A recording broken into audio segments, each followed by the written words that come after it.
I never planned to tell this story, but sometimes the weight inside your heart becomes too heavy to carry alone.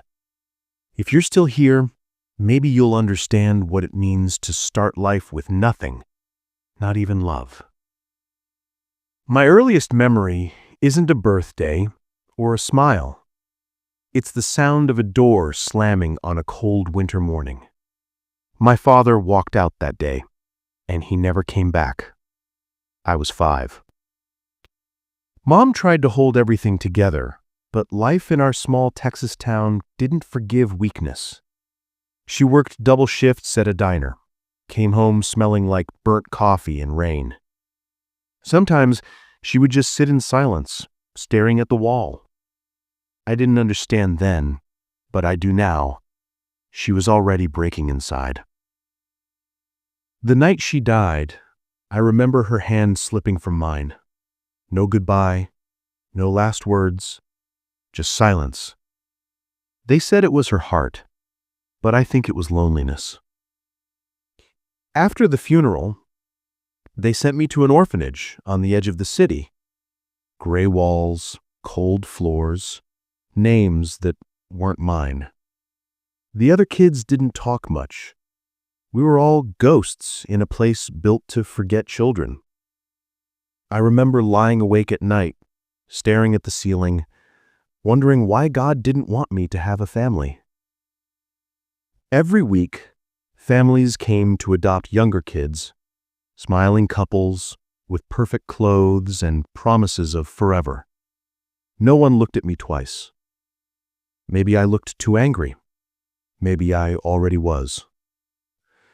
There was one window in the orphanage that faced the airport. Every evening, I'd climb onto the old radiator just to watch planes rise into the sky. They looked free, untouchable. And every time I saw them disappear into the clouds, I whispered, "One day, that'll be me." Years passed like slow rain. I learned to survive not by dreaming, but by forgetting. But every time I saw the sky turn orange at sunset, that small voice inside me would whisper again, "Don't give up." When I turned 16, the orphanage told me I had to leave. No money, no home, no one waiting. They gave me a trash bag with my clothes and $20 in an envelope. That was it, my goodbye gift from childhood. The first night alone was the hardest. I slept behind a gas station, using my jacket as a pillow. Cars came and went. People laughed inside warm diners. And I sat there, invisible, trying not to cry. But that night, I made myself a promise. I would never let my story end in the same place it started. I didn't know how. I didn't know when. But I would find a way to rise. Just like those planes I used to watch through the orphanage window. The morning after I left the orphanage, I walked for hours until the city swallowed me. I didn't know where to go. I didn't even know what hope looked like anymore. But I knew I couldn't stop. If I stopped, I'd disappear. I found a job at a small gas station off the highway. $7 an hour, cleaning floors, emptying trash, pumping gas. It wasn't much, but it kept me alive. The owner, Mr. Brooks, was a quiet man with tired eyes. He didn't ask questions. Maybe he saw a bit of himself in me. Nights were long. The cold crawled through my jacket. Sometimes I'd fall asleep sitting on milk crates, listening to trucks come and go. Every engine sounded like freedom. One night, a pilot stopped for gas. He wore a crisp white shirt and a silver badge on his chest. He smiled and said, "Keep your head up, kid. The sky's not as far as it looks." He drove away and I stood there, frozen, watching his taillights disappear into the dark. That moment changed something inside me. It wasn't a dream anymore. It was a direction.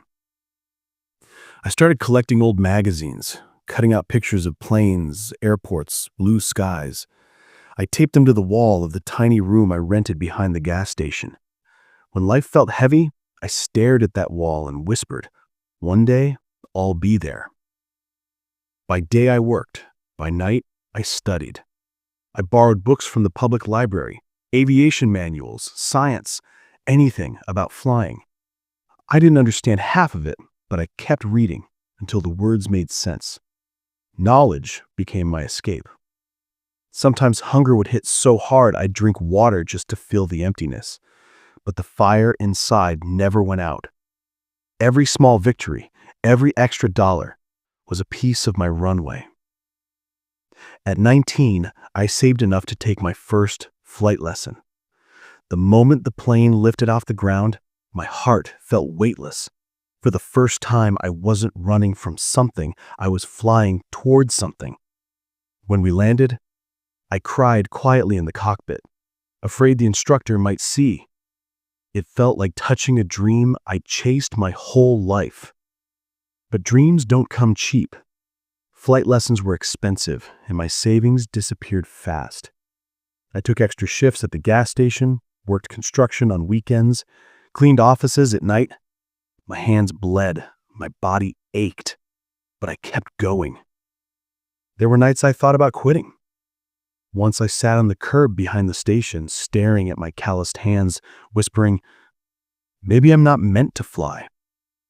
But something deeper inside answered, "Then why does the sky still call your name?" I knew then that giving up wasn't an option. The world had already taken too much from me. It wasn't going to take my dream, too. I didn't have family. I didn't have support. But I had a reason. And sometimes, that's stronger than everything else. I thought the hardest part was behind me. But the truth is, the climb was only beginning. Dreams look beautiful from far away. Up close, they demand everything you have. My flight lessons started small, 1 hour a week, sometimes less. I worked 3 jobs to afford them. During the day, I pumped gas. At night, I cleaned offices. And on weekends, I fixed old cars in a garage for tips. Sleep became a luxury I could no longer afford. There were weeks I couldn't pay the rent. I'd sleep in my car, parked behind the hangar, wrapped in an old blanket. I remember watching frost form on the windshield as the sun came up, and whispering to myself, "Keep going. Just one more day."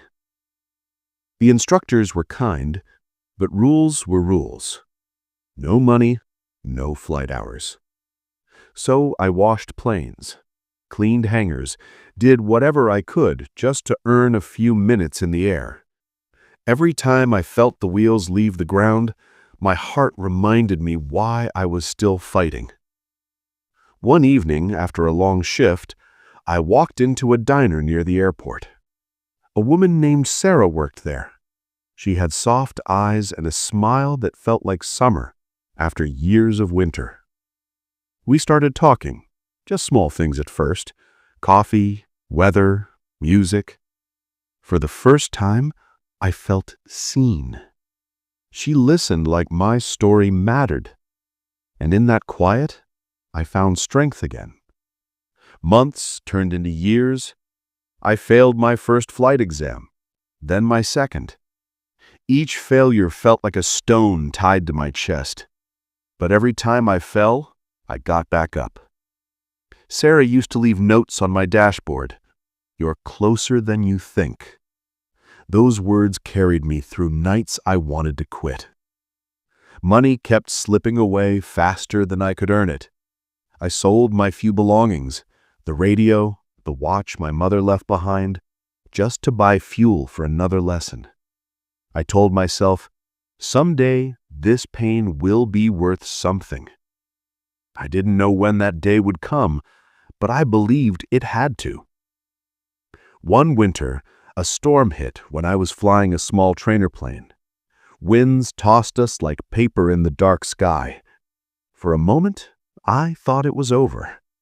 But when I landed, shaking, soaked in sweat, something inside me changed. I realized fear and courage feel almost the same. It's what you do next that defines which one it is. I kept pushing, year after year, failure after failure, until slowly progress began to show. I passed my written exams. I logged my final training hours. Then one morning, the instructor handed me my pilot's certificate. My hands trembled as I held it. I thought of the boy who used to stare out the orphanage window, and for the first time in my life, I felt proud. Sarah was there when I walked out of the hangar, certificate in hand. She didn't say anything. She just hugged me and whispered, "You did it." I didn't cry that day. I smiled instead, because I knew the climb wasn't over, but I was finally above the clouds. That night, I drove back to the gas station where it all began. The lights were still flickering, the pumps still humming. I stood there, breathing in the same air, but everything felt different. I wasn't the kid who used to dream anymore. I was the man who had started to live it. The morning of my first flight as a commercial pilot, I woke up before the alarm. The sky outside my window was still dark, painted with quiet stars. For a moment, I just sat there, staring at my uniform hanging by the door. It felt unreal. The boy who once had nothing was about to fly a plane full of people across the country. I touched the silver wings pinned to my chest. They weren't just metal. They were every night I went hungry, every tear I held back, every mile I walked alone. They were proof that pain could be turned into purpose. When I stepped into the airport, the smell of jet fuel hit me like a memory. Engines roared in the distance. I looked around, pilots talking, passengers rushing, announcements echoing. And there I was, part of it all. Before boarding, I found a quiet corner near the window. Outside, planes lifted off one after another, slicing through the dawn. I thought about Mom. If she were here, I'd tell her I finally made it, that all those nights of hunger and silence led me to this sky. As I walked toward the aircraft, a familiar calm filled my chest. The noise faded. The world slowed down.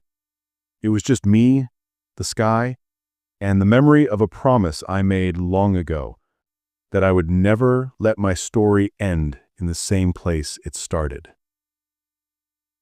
The first time I took control of the plane, my hands were steady. We climbed through the clouds, and the sun broke over the horizon. The light hit my face, warm and soft. And for a second, I felt like I could see everything. Every struggle, every loss, every person who believed in me. It all led to this. When we reached cruising altitude, I looked down through the window. The world seemed small, peaceful, almost silent. And I realized something I had never understood before. You don't fly to escape the world. You fly to see it differently.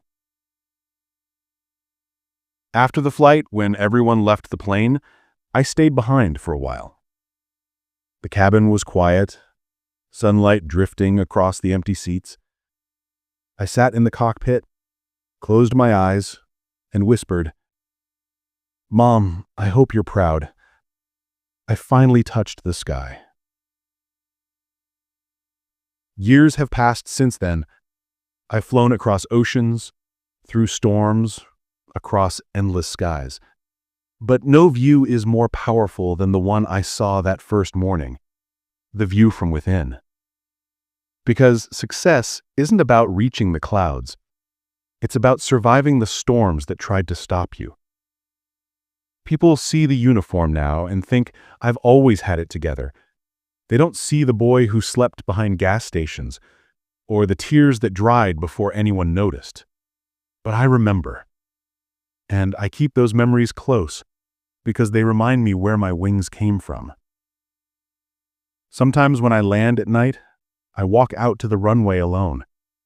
I look up at the stars, the same ones I used to wish on as a child, and I smile. Because I didn't just learn how to fly. I learned how to live. If you're still listening, maybe you needed to hear this. Your past doesn't define you. Your pain doesn't chain you. And even when it feels impossible, keep your eyes on the sky, because one day you rise too.